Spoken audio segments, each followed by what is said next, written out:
University's annual charity gala burst with energy as students in their finest attire mingled under glittering chandeliers. You adjusted your dress nervously, scanning the crowd for familiar faces when a voice behind you made your spine stiffen. Well, look who actually showed up. You turned to find Jungkook leaning against a marble pillar, impassively dressed in a black suit that seemed tailored to perfection. His dark hair was styled back, revealing the sharp angles of his face, and that insufferable smoke he had grown to despise over the past 3 years. Jungkook, you said coolly, not bothering to hide your annoyance. I'm surprised you are here. Don't charity even require actual compassion? His laugh was rich and infuriating, sharp as ever. I've missed out little conversations. Is that what you call our arguments in every class we have shared? I call it intellectual stimulation. He stepped closer, close enough that you caught a hint of his cologne, something expensive and annoyingly attractive. You're the only one here who can actually challenge me. You scoffed. Please, your ego is showing.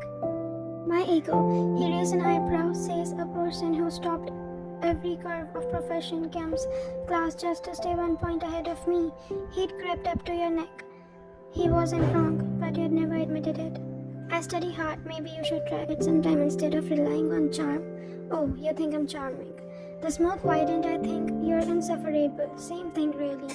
He glanced around the room, then back at you with expression you couldn't quite read. You know, I've been thinking about our little dynamic. What dynamic? The way you try so hard to resist me, you nearly choked on your champagne. Resist you, please. I don't think about you at all. Liar, his voice dropped lower and something in his tone made your pearls quicken. You think about me every time you see your name above mine, the dean's list. Every time you choose the seat furthest from mine in the library, every time you argue with me, just to see that flash in my eyes. You're delusional, am I? He stepped even closer and inclusively backed against the pillar. I bet I could have completely wrapped around my fingers in one night. The audacity made your blood boil. Excuse me, you heard me one night. I bet I can make you admit I've been thinking about me all along. You're insane, scared. The challenge in his voice was unmistakably pride surged through you. Of you? Never. Then prove it. His eyes locked into yours with an intensity that made your breath catch. Come to the rooftop party after this. Let me try to seduce you. If you can resist me for one night, really resist me, I'll leave you alone forever. No more arguments, no more competitions, no more whatever this is between us. And if I don't, then you admit I was right about everything. You stared at him, mind racing. It was a ridiculous proposition, but the competition fire in your chest wouldn't let you back down. Fine, but when you fail, and you will fail, I want you to publicly apologize for every snide comment you've ever made about me. Deal? He extended his hand and against your better judgment you shook it. His grip was warm and lingered a moment too long. See you at the midnight masses. The rooftop party was already in full swing when you arrived, having spent far too long choosing an outfit that looked effortlessly stunning. Students clustered around high tables, drinks in hand, while music pulsed through speakers overlooking the city skyline. You spotted Jungkook immediately. He was surrounded by a group of admirers telling some stories that had them all laughing. When his eyes found yours across the space, his entire demeanor shifted. He excused himself and began walking towards you with predatory grace. You came, he said, appearing at his side with 2 drinks. I don't back down from challenges. I'm counting on it. He handed you a glass, his finger brushing yours deliberately. You took incredible. By the way, flattering won't work on me. Who said about flattering? I'm just being honest. His gaze swept over you appreciatively. That dress is dangerous. You took a sip of your drink to hide your reaction. Is this your strategy? Generic compliments? Oh, this isn't even my strategy yet. He leaned closer, his breath warm against my ears. I am just getting started. Before you could respond, he pulled you towards the dance floor. What are you doing? Dancing? Or are you too scared to let me hold you? The taunt worked exactly, and he had intended. You let him lead you in the first rings crowd with his hands winding your waist as he moved in the rhythm.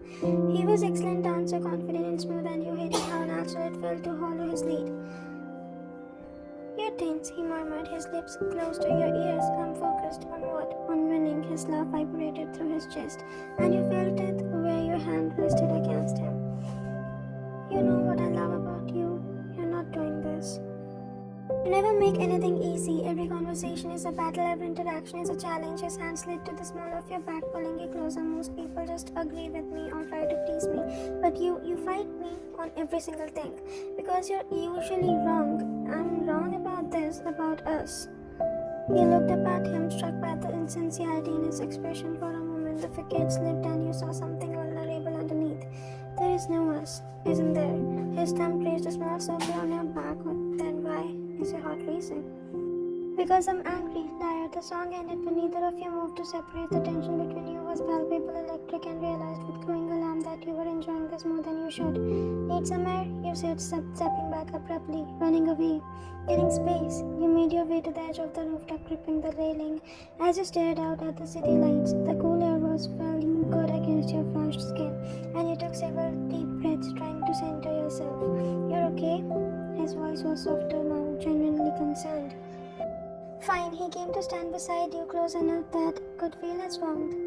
You know, I wasn't entirely truthful earlier about what? About this beginning just a bit.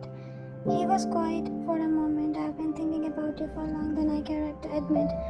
Your heart stuttered. Don't what? Tell the truth. Don't try to make things something isn't not.